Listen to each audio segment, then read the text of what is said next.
At the auction yard, I saw a silver dollar placed on the shovel's blade, and a woman holding an empty basket trade her name for a new fate.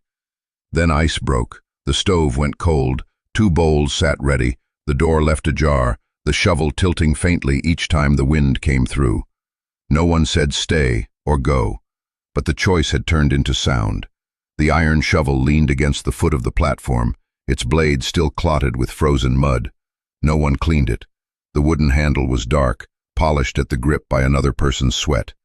Wind swept across the yard, shaking loose dry flecks of mud that fell like brown beans.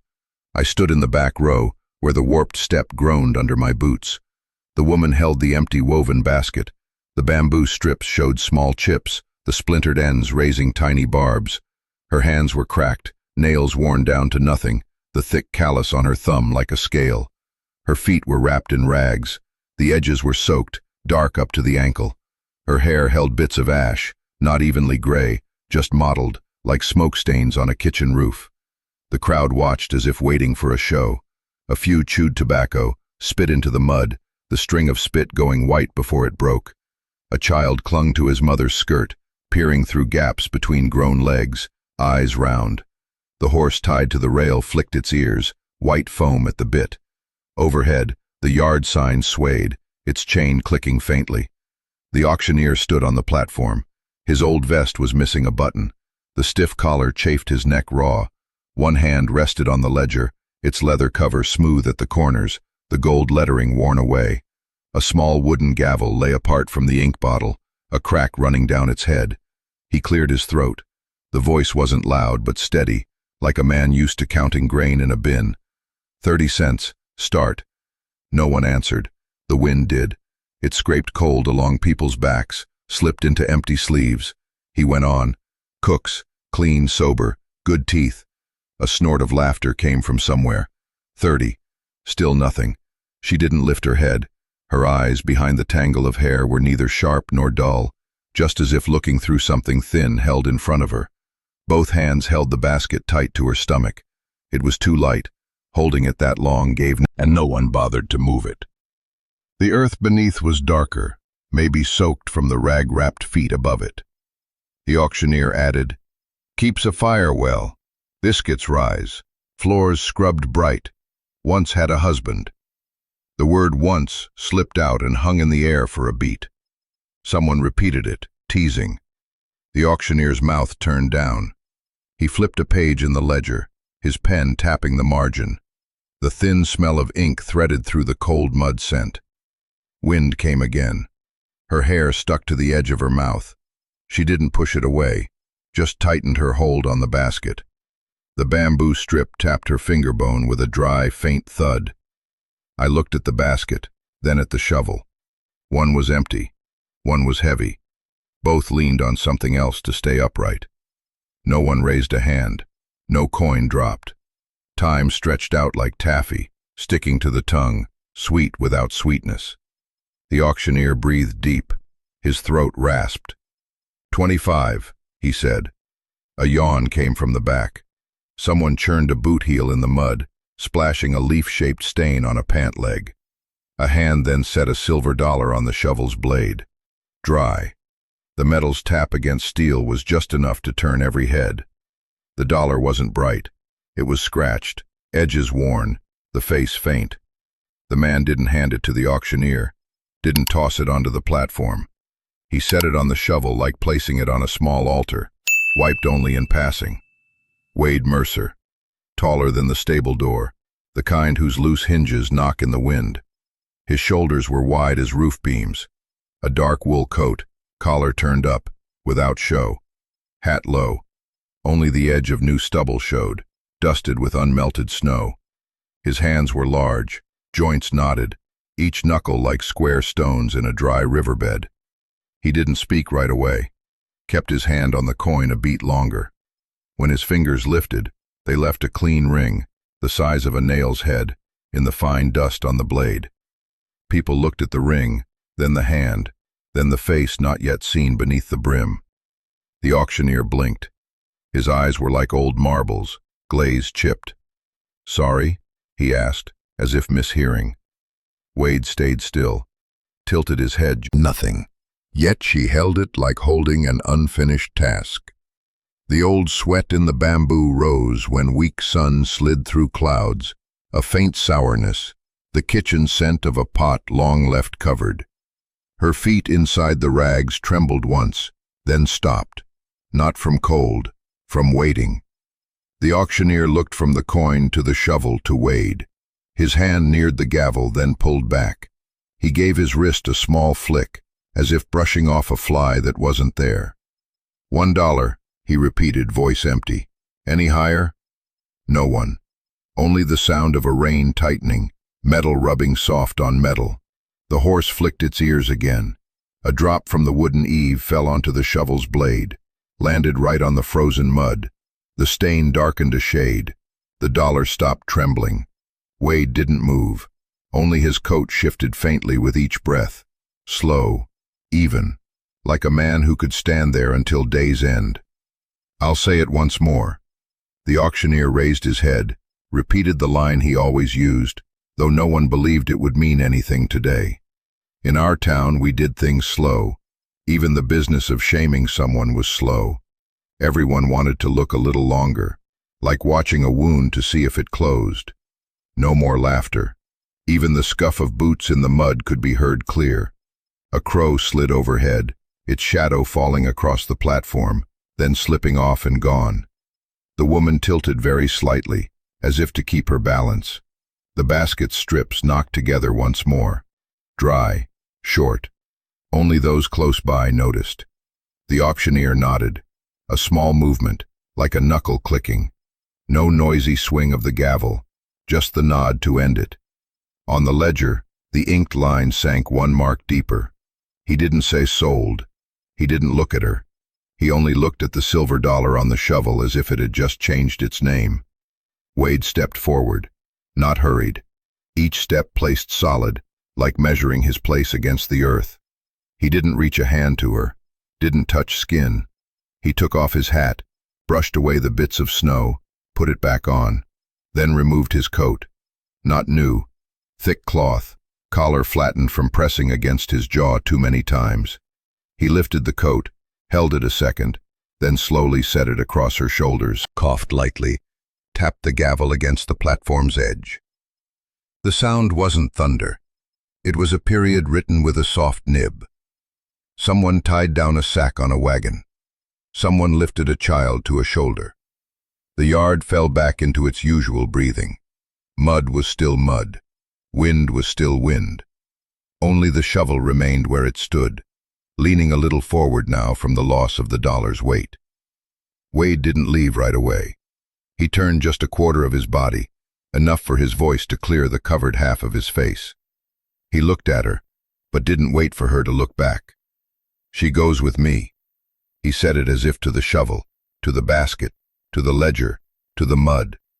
Not to ask, not to declare to the crowd, just to not leave a thing unfinished. She drew the basket in toward her stomach, gripped harder. A loose strip sprang up like a thorn.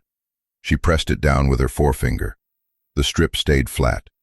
She still didn't raise her head, but her shoulders under the coat lifted a little, like someone about to draw a breath, then holding it. The auctioneer didn't answer, nodded a second time, smaller than the first. I saw him rub his thumb along the ledger's edge to smooth it. A habit with no use now. But hands need something to do when the mouth has nothing to say. The crowd thinned like grain blown back by the wind. Not all left. They only shifted stances, turned eyes elsewhere, found another thing to hold on to. The horse snorted, its mucus stretching into a string. The yard sign stopped its swaying, settling level. The chain went still. The shovel was still there, leaning on the platform's foot. Expecting man was no coin, still caked with frozen mud on its blade. The basket was still empty, resting between the arms of a woman who didn't speak. But after those words just spoken, shovel and basket had traded places in my mind. The basket suddenly felt heavier, the shovel lighter. I stayed a moment longer, waiting to see if someone would lift the shovel from its place. No one did. No need. That shovel, from the moment the dollar was set and taken, had another purpose. I heard Wade's boots sink faintly into the mud as he stepped out of the yard. The sound wasn't hurried, wasn't drawn out, just like a man passing a threshold without closing. I stepped down from the warped plank. The boot sole left a shallow print. Water from the roof's edge fell into it, spread into the shape of an eye. I thought no further. Just knew I'd heard a line, seen a hand put money on a shovel, seen a basket held tight to a stomach. That was enough for the day. Behind me, something small sounded. Could have been a rain brushing a post. Could have been the basket strips against cloth. Could have just been the wind turning. I didn't look back. Everyone knows those sounds don't need to be seen.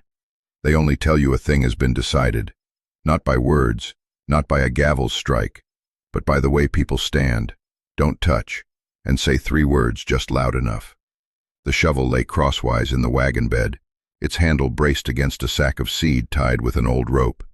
The sack gave a faint rasp with each jolt. The reed tie at its mouth knotted like a bow, one end loose, swaying. The wheels bit through thin ice, the opaque surface cracking in fishbone patterns, breaking into sheets, flinging clear shards onto the mud's edge. The horse snorted, white foam clinging to the bit, stretching and falling. The reins were stiff and dry, the leather scraping in the rings steady as a watch ticking in a pocket. The wind blew back, mixing cold mud and old grain scent from the sack, sharp as a barn left shut through winter. She sat close to the wagon side, the basket held across her stomach, its rim pressed to worn cloth. Her thumb rubbed a raised strip, over and over, until the barb lay flat. She pulled the rag at her ankle higher, but her hand dropped at once when the wind struck. No sound, just short, steady breaths. Wade held the reins, shoulders still, back straight as a post. He glanced back at the wagon now and then, not for her, but for the faint shift of the shovel each time the wheels hit a rut. He turned the handle slightly, wedging it between the sack and the side plank.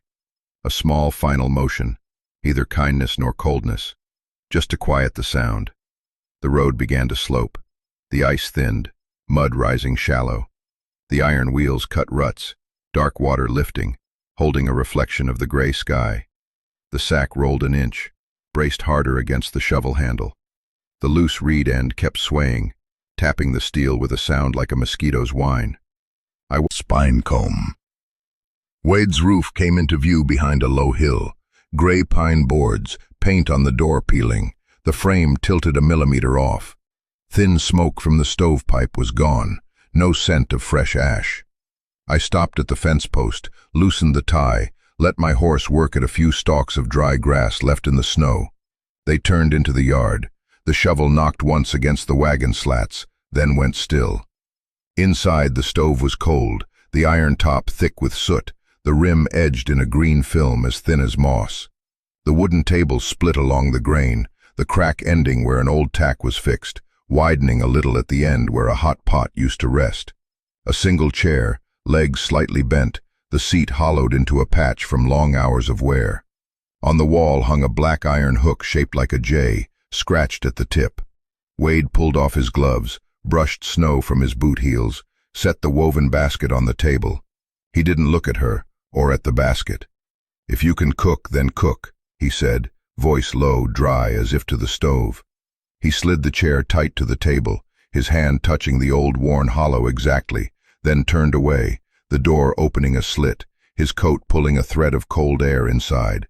He walked straight to the stable, steps even, letting the door close by wind, not by hand. She stood in the center of the room, hands unsure where to go without the basket. Her eyes moved across the stove's mouth, a cast-iron pot with its lid askew, a tin plate upside down, spoon marks scratched in a faint ring. On the shelf, a paper sack of cornmeal tied with a thin rope, the rope's end pinned by a toothpick. She pressed the sack, meal hard in lumps, slightly damp. A tin of salt sat with its lid askew, half a handful left, coarse grains mixed with black specks. She went to the door, fastened the lower latch to keep out some wind. Through the gap I saw the stable.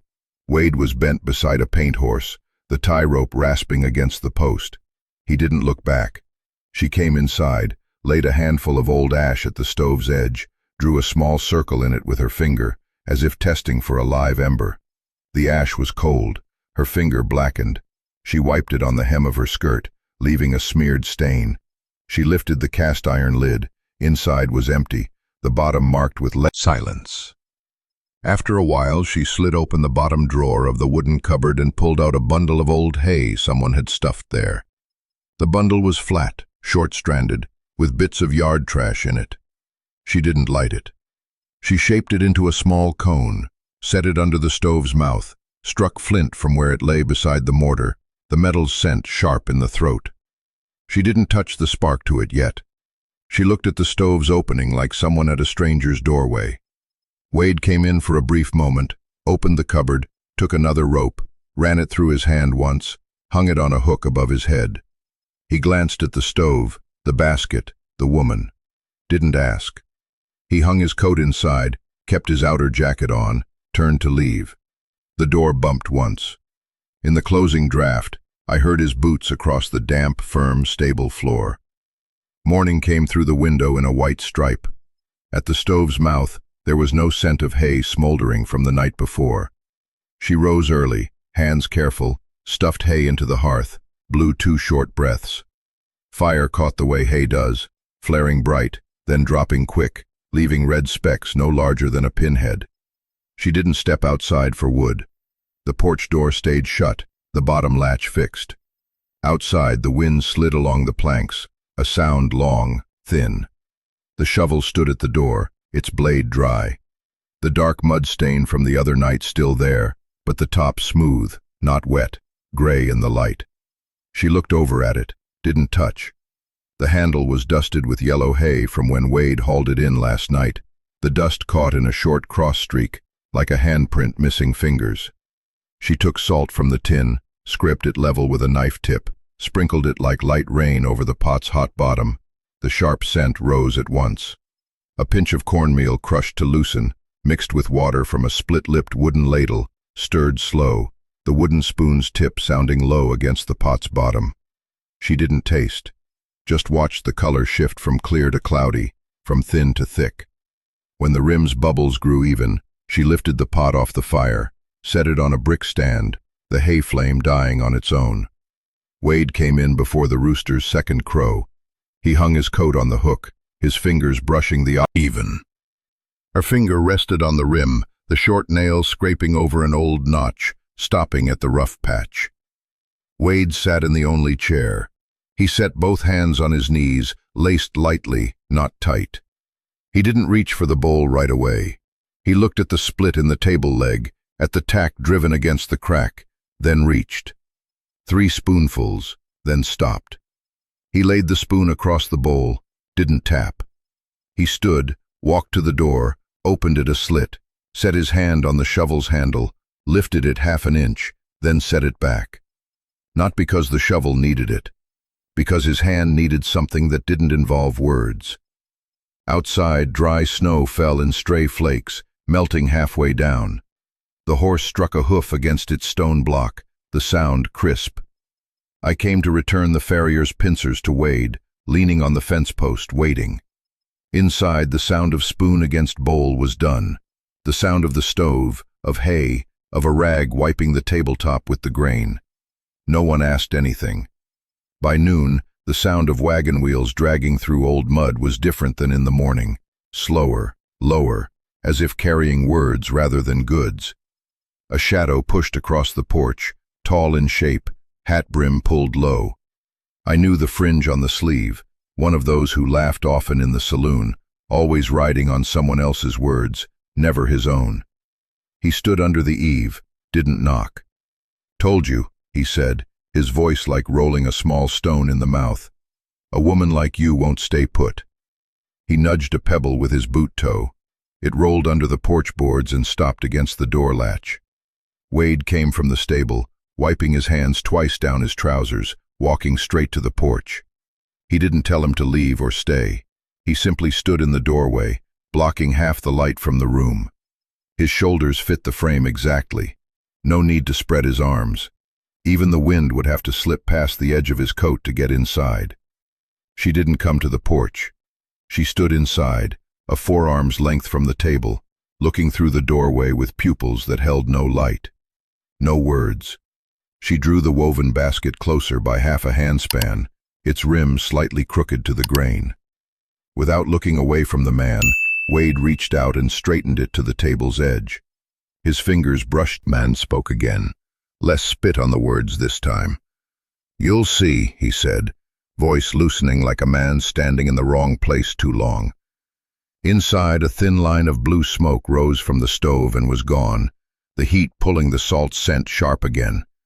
She laid a cloth on the table, pressed it in a long stroke, stopping at a split in the wood, her finger tracing the grain until the cloth paused over a round scorch mark the size of a coin. Her eyes followed Wade's hand on the basket. When it was straight, her gaze stopped there, then left. Not up to the man, not down to the stove, just over his hand and away. On the porch, the man lifted his hat to scratch his head, the brim catching on a shirt button, the button snapping once. His breath came in a short white line. "Fine," he said, "just so you know." No one asked, "Know what?" He stepped back, his boot catching the pebble. It popped loose from the latch, rolled down the step. The door closed by another finger's width. No hand touched it. Wade stayed until the sound of the wagon wheels faded. Then he turned inside. He lifted the basket a fraction, set it down in the same spot, as if to check if the table was level. The rim met without tilt. He passed the stove, added a handful of hay to the fire, said nothing. She moved to the doorway, bent to pick up the pebble, set it on the sill beside the latch, as if to remember something once caught there. Neither looked at the other. In the yard, I hung the farrier's pincers on a post hook, without calling out, letting the wind take care of sound. As I turned away, the horse in the stall stamped once, chaff dust rising, falling on the shovel standing at the door. A few bits landed exactly over yesterday's yellow dust mark, making a thin diagonal line. Inside, the tablecloth smoothed over the scorch mark. The hay in the stove cracked sharp in the bare-sounding house.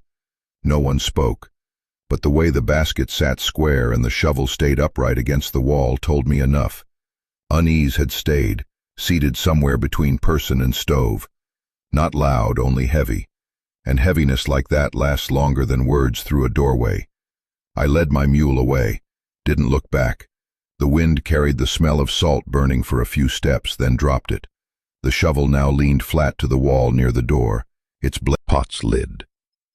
She held the long-handled ladle without stirring, watching the bubbles and measuring them against her own breathing. She didn't ask where they came from, didn't ask what they'd been traded for.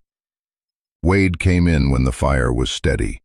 His right hand was loosely wrapped in the inside flap of his coat.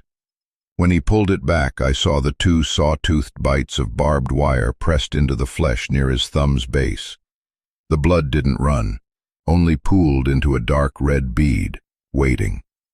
He dipped it into the tub by the door, the surface paling, rippling, the red unfurling like watered wine. He didn't groan, didn't flinch. The cold drew the skin tight, the bead split into two thin wings. On the single chair he set the half-used coil of wire. The wire was cold, its dull silver barbs turned outward, each one like a short question. A cloth sack of seed potatoes sat beside it, the tie rope knotted twice, pulled so tight the frayed ends stuck out like corn silk. She glanced at it, didn't touch. Her hand paused on the ladle for one beat, then moved. The water rose at the rim. She lifted the pot, set it on the brick stand. The fire dropped, bit at the remaining hay, popping like hail far off. Wade sat, turned his palm upward, pinched the bit of wire still lodged there, drew it out slow. It popped free, dropped to the floor, gone. He pressed the wound to the apron hanging from a hook, changed his mind, wiped it on his sleeve. The cloth darkened in a round spot, didn't spread. The shovel by the wall stayed still, its blade catching a slanted beam of light from the door crack. The beam moved as slow as an hour hand. She scooped the potatoes into a dented tin bowl. No tapping. She set it at the table's center, turning its mouth toward the door. The woven basket she had carried since the first auction lay beside it, mouth open, one strip of bamboo showing a small crack like a fish's eye. Wade looked at the basket, at the pot, at the table. He didn't look at her. His left finger pressed along the table's split, as if gauging the depth. No thank you. No hurts. She placed a half-peeled potato at the rim of his bowl, the skin still raised like dried fish hide. Afternoon, when the sun was bent in half by a sheet of dull cloud, thin as tin. His horse's hooves were unhurried but steady. The animal wasn't winded. He stopped at the gate like someone who knew the house.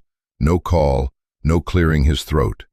He dismounted, brushed snow from his trouser legs with the neat motion of a man who'd learned that clothes make the shell. I watched through the fence gap. He was lean, upright, his face clean-shaven, mouth narrow like a line cut with a cold knife. Around his wrist, a strip of black cloth wrapped twice, the tassel ends neat. He stepped onto the porch, his boot marking a damp patch on the step. No knock, just 2 fingers on the half-open door, pressing it another finger's width. Wade didn't move forward. He stood 3 paces from the door, back unbraced.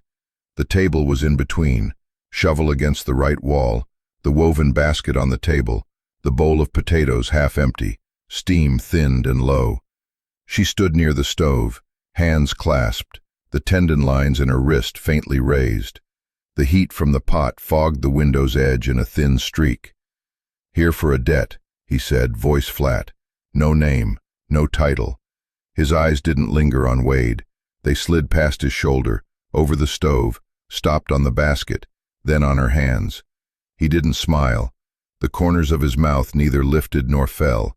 The words just stood in the room like an object no one wished to touch. Wade turned his head toward the shovel. He took 2 steps, unhurried. His fingers touched the handle, lifted it from the wall. The steel left the boards without a sound. He didn't grip it like a club. He turned it so the blade faced down, handle up like a pole. He offered it. To her. Her hands met it, palms falling into the worn spots where a man's thumbs once pressed, now fitting the thin fingers she had. A dusting of yellow chaff clung to her skin, leaving a pale smear. She stepped forward, no more than the space between table and door. She set the shovel's blade on the floor, pressed lightly. The steel found the seam in the boards with the quiet ease of a knife finding the grain. The handle stood upright, between her body and the door. "I'm here," she said. The voice wasn't raised. It didn't shake. Shovel. The blade set shallow in the floor. The hands there. The 3 words, standing still like a tree that needed no watering. I heard his throat go dry. He swallowed. "Not wise," he said softly, to no one in particular. He turned. His heels struck the thin ice at the porch edge, breaking it in a single long tear, a sound like a thread pulled from a button, slow, not snapping at once.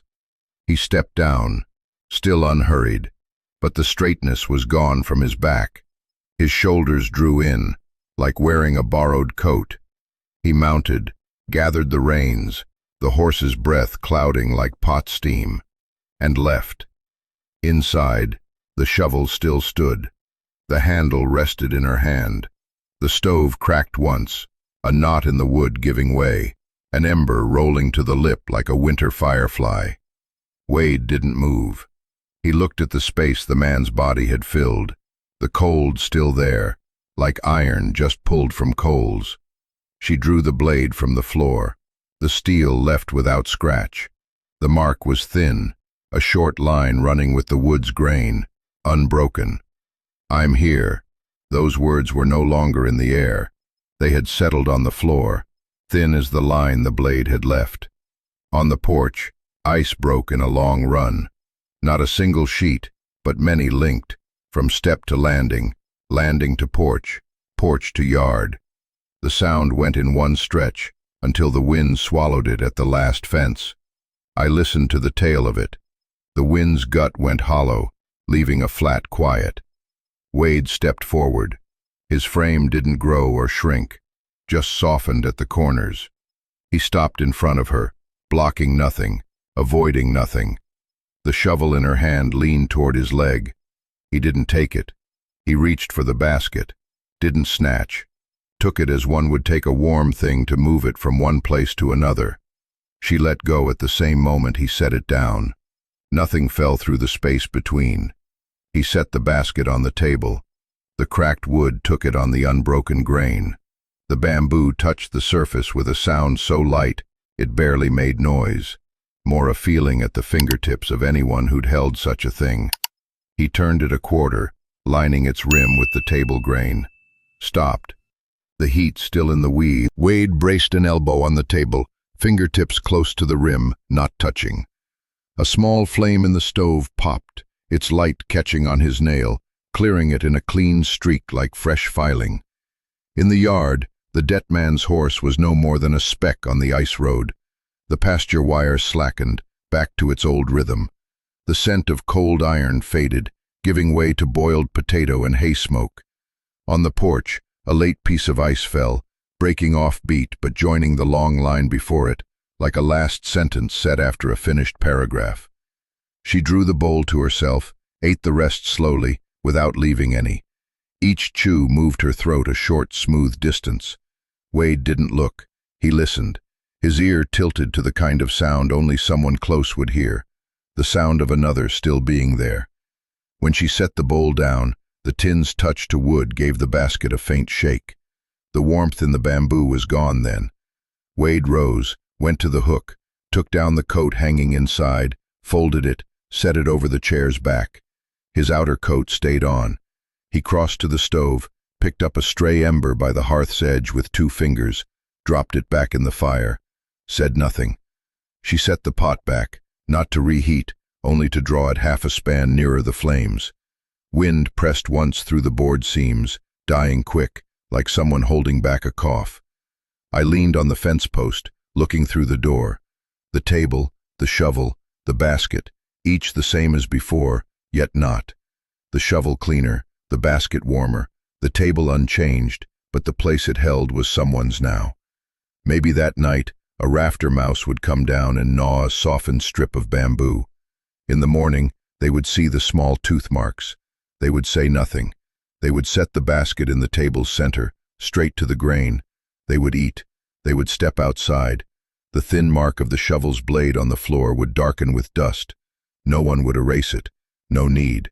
The door closed. The lower latch met the upper with a sure, small sound. I left the fence, collar turned up, walked the row of bare cypress. Above, the sky thickened. Below, the ground stayed hard. Between, the house pressed against the wind like an old beam against water noise.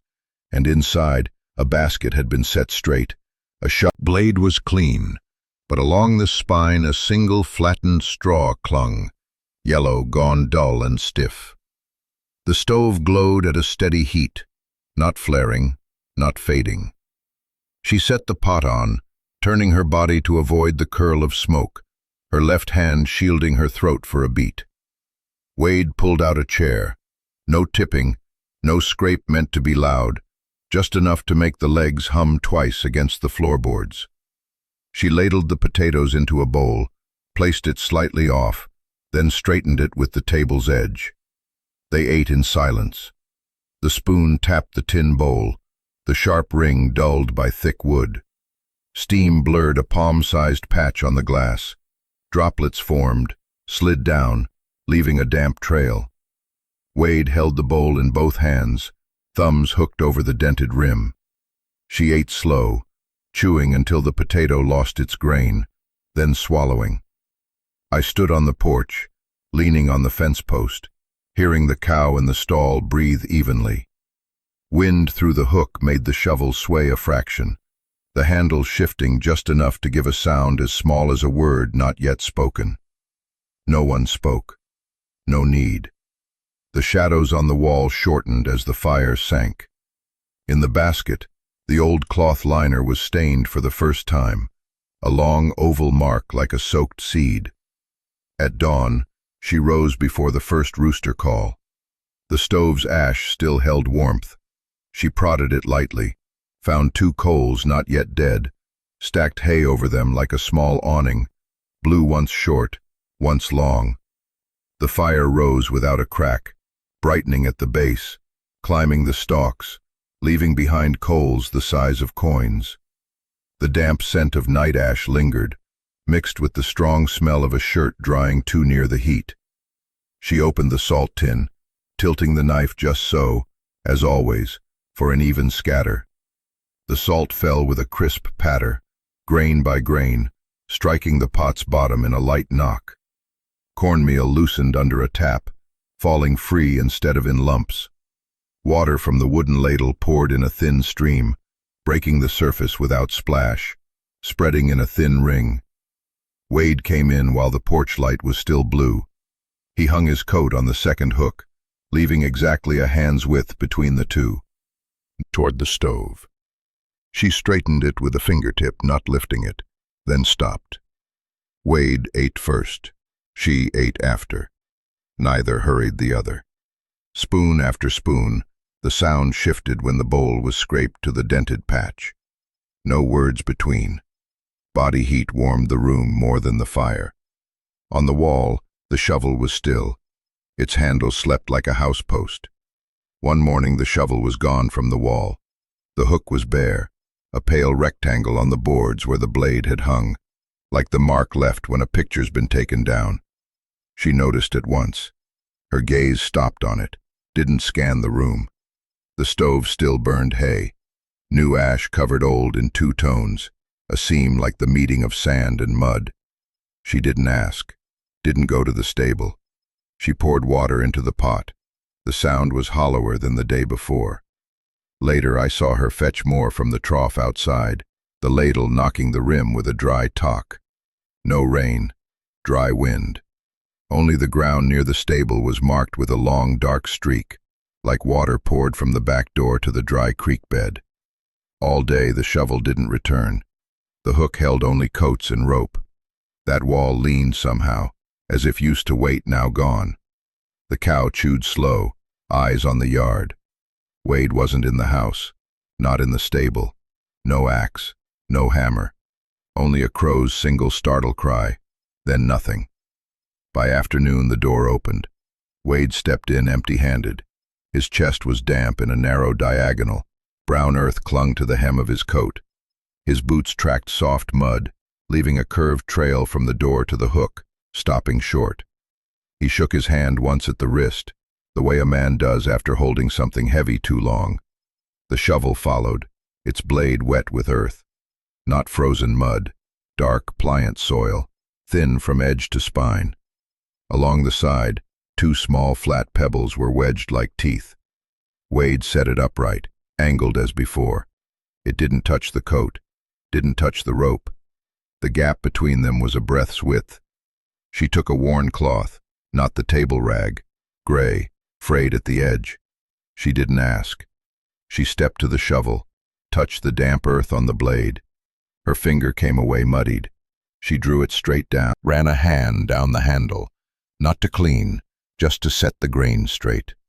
The touch was quick, leaving no shine. I left the post when I saw stove smoke rise higher than at noon. The wind had turned. The sun was falling. The scent of wet earth stayed in my nose to the gate. Next morning, Wade left without a word. No note, no belongings left behind. His outer coat gone with him. The brim kept straight. His boots faded from earshot before the stove had its first burst of fire. She watched as if at an object crossing the doorway, then turned back to the stove. She still cooked. The pot sat slightly off-center, in the stove's lee of the wind. She placed the basket at the table's center, mouth to the ceiling, as if waiting for something to fall in on its own. No one filled it. The table still had two bowls, but one was turned over. She didn't set it right. When she turned, her shoulder brushed the chair back. It rattled, the leg pressing into the grain with a small tick. I crossed the yard, hung the pincers back on the post's nail, then sat on the fence rail. Half the day passed without a soul on the main road. An old crow perched on the gatepost, called twice, then fell silent. Clouds stretched in thin gray strips. The wind shifted, driving hard toward the dry creek. The stove kept its steady warmth, its smoke climbing in a straight cord. The ash was low. The coals didn't snap.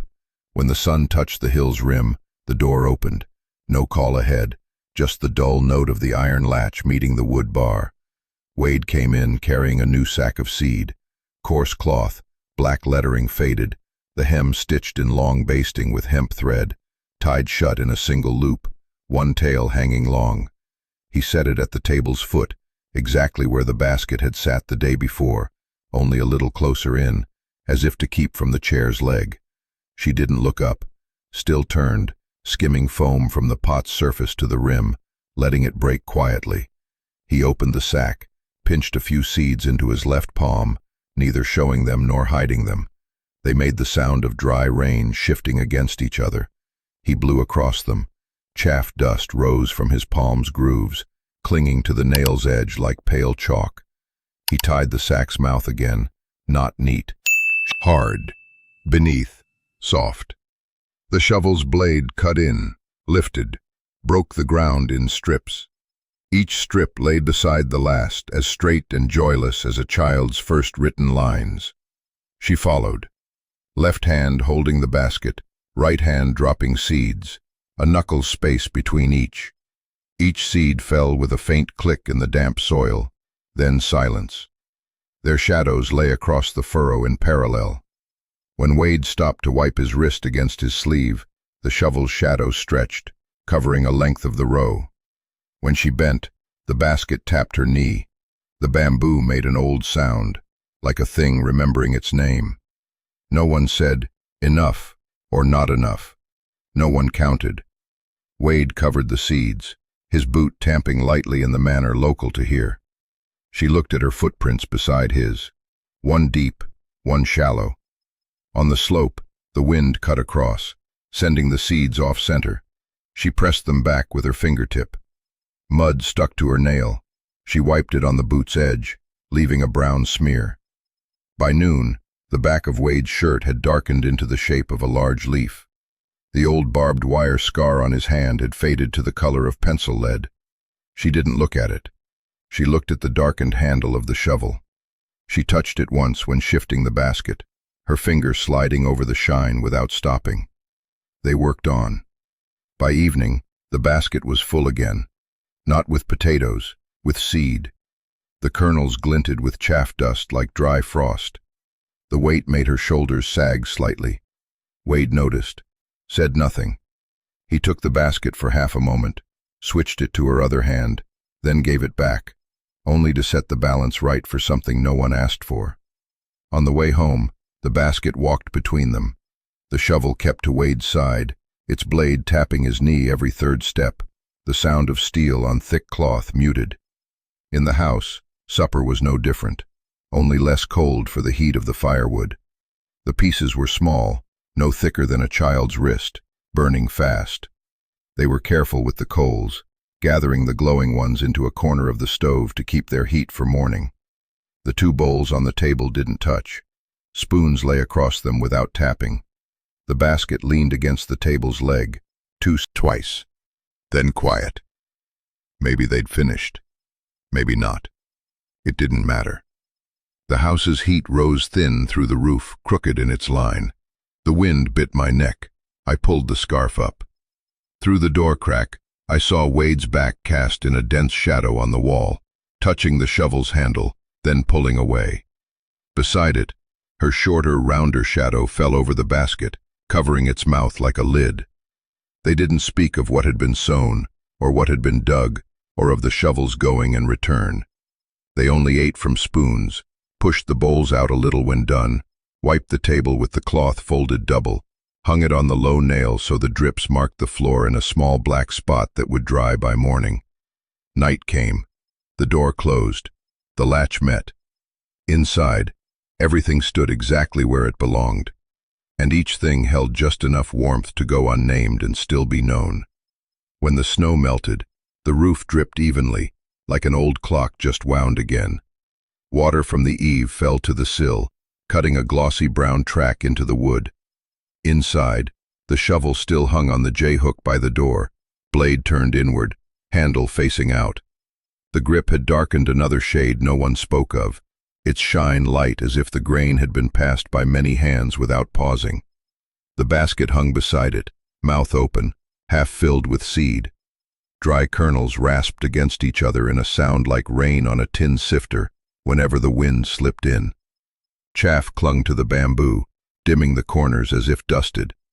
One stray seed had wedged in the weave, lying on its side, its pointed tip toward the wall, unmoving. The door stood ajar, not wide, just enough for a thread of wind to slip in and thin out on the floor. The old pebble she'd once set on the sill lay there, round, a thin skin of moss on it from long damp, serving as a soundless stop. Each time the wind shifted, the door touched it lightly, like a fingertip on a cup's rim, and stopped. The stove held no blaze. It lay there like a house-trained animal, breathing low, the red of the coals pooled in one corner. The old ash hadn't been fully cleared. On the grate, a piece of firewood no thicker than a child's wrist was burned halfway. The far end smoked dark. The warmth pressed the smell of damp from the coat hanging nearby, then thinned into the wind. Inside, the lower latch wasn't fully down. Its metal tip showed just enough for the late light to catch in a flicker. No one spoke. The quiet was warm enough to hear the seed shift almost soundlessly when someone passed beneath the hook. She pulled the cloth across the table, slow along the grain, stopping at the same large crack as every day, but lifting her hand before the tear could catch the threads. She raised her eyes past the door, into a space with no one in it. Then her gaze lowered to the basket. It hung half a span above her head, just high enough that she'd have to lift onto her toes to pinch a handful of seed. She didn't reach. She only lowered the cloth to the low nail near the basin, hung it by 2 fingers, letting the water drip in a straight, even line. Wade crossed the porch, not stepping in right away. He shook mud from his boot heels at the edge of the step, 2 shakes, identical, like the 2 lines he wrote the same way in his ledger each season. The brim of his hat brushed the door's edge, making a faint sound. He pushed the door open another finger's width, no more, and left it there. The shovel shivered just slightly. The basket less so, the seeds inside shifting a single inch, enough to change the tone, then return. In the thaw-wind smell, the stove smoke clung to his coat, curled in the collar like a habit too set to name. Each morning she lit the stove. No need to look at a clock. She touched the ash, measured with her palm. If warm, she blew. If cold, she tucked straw under the coals, 2 short breaths and 1 long. The flame began in places no one would think still lived, poking up through the ash's edge like green blades in rock cracks. She didn't smile, didn't frown, only straightened when the flame caught, bent when she set the pot. Wade left right after. He said nothing then, made no sign. He went to the hook, took his coat, passed it close to the stove a moment, as if letting it borrow some warmth. The smoke on it wasn't fresh. It was layered, smoke from many mornings, from many low burns. It clung to the collar like pine pitch on an old trunk not washed away. Before going, he set out 2 bowls on the table, his and hers. He didn't place them symmetrical like a man who needed her head, breathing pale. He pulled the rope. The small gate opened, hinges rasping in a way that didn't hurt. Inside, the stove breathed steady. She tipped the pot a little more than yesterday, so the steam would drift to the corner, not over the bowls. She touched the rim of the hanging basket. Her fingers met a seed, pulled back quick, like someone remembering her hand was still damp. She heard him cross the old rut in the yard. That sound didn't need sight to know which parts would be shallow, which deep. When it left hearing, she turned to the table, shifted the spoon to her usual hold, then sat a while, not eating. The fire low. In that house, the stove was the clock. When the fire sank, the light was long enough for someone at the fence to know the hour. I met Wade on the slope road into town. He led the horse, left hand on the rope, right hand rubbing the coat's collar where the smoke held. Not to rub it away, just to remember it there. On his shoulder, a few stalks of straw from pulling it last night. He didn't brush them off. His hand stopped exactly where the collar gripped the neck, like a man testing his hold when the wind changes. By evening he came back, his coat heavy with wind and a trace of road dust. The stove smoke added a new layer. The 2 bowls stayed where they'd been that morning, dry. She hadn't put them away. She set a new cloth beneath them, folded in quarters. Not to keep them clean, just to keep them from sliding when the wind slapped through the half-open door. The next day, the same. The day after, still. The stove lit while the sky was still blue. 2 bowls lying there like 2 words no one read aloud. The smoke sank deep into his coat, into his hair, so that when he bent to tie his boots, the smoke fell on them and stayed till he rose. No one said stay. No one said go. Such words found no place in that house. They caught on the step, on the stone, on the hook, on the seed stuck in the basket's weave. When wind slid through the wall by the half-open door, the shovel leaned, touched the hook once, then settled back. The sound was fine, like a needle kissing the rim of a cup. No one praised or complained. The shovel hung there still, its handle darkening daily, whether by hand or by smoke no one knew. Once I heard the shovel's note just as she set her spoon down. The sounds didn't stack. They touched, then slid past, leaving a thin space without noise inside. She glanced through the half-open door, saw no one. She pulled the cloth tighter to the table's edge, her finger on an old burn. Wade came in after, his coat heavy with smoke and wind. He passed his hand near the shovel like greeting a guard, then went straight to the stove, bent to the fire, adding no wood, just setting the coals neater. When the shoots were finger-high, the shovel's sound stayed. When the sparrows finished their nest, it stayed. When the old ice track vanished under young grass, it stayed. It crossed the seasons like a fine wire stretched between 2 posts, no one pulling, no one letting go. Each shift of wind made it hum, telling that here was a house, with people, with tools hung right, with a door not shut. At noon, sunlight cut through the crack, laying a bar across the boards. The bar crept slow toward the hook, touched the shovel's blade, lost a small piece to it, then poured onto the basket. In the basket, the seeds felt the lights pass, unmoving. She crossed the bar, her hem brushing it apart and together again. She didn't stop. Wade passed later, after the field, sweat dried on his collar in a salt ring. He took off his gloves, set them flat on the table, each turned to the other like 2 tired beasts. By evening, the bowls were in place again. No one counted, no one marked. The stove smoke thinned, clung to his hair another layer deep. She hung the cloth low, over a nail, to drip into a black mark on the floor, one laid over another so many times the start was lost. The shovel leaned once more before the wind quit. The sound was small as a dry cough. Night came in through the half-open door. No words, no decisions, only the things where they belonged. Shovel, basket, 2 bowls, cloth on the nail, coat on the hook, the stone at the door, the smoke sunk deep in a collar. And that fine sound, same from winter to sprout, like a nod meant for no one. Winter to sprout. And maybe it's enough to know, here they chose to stay, without saying so.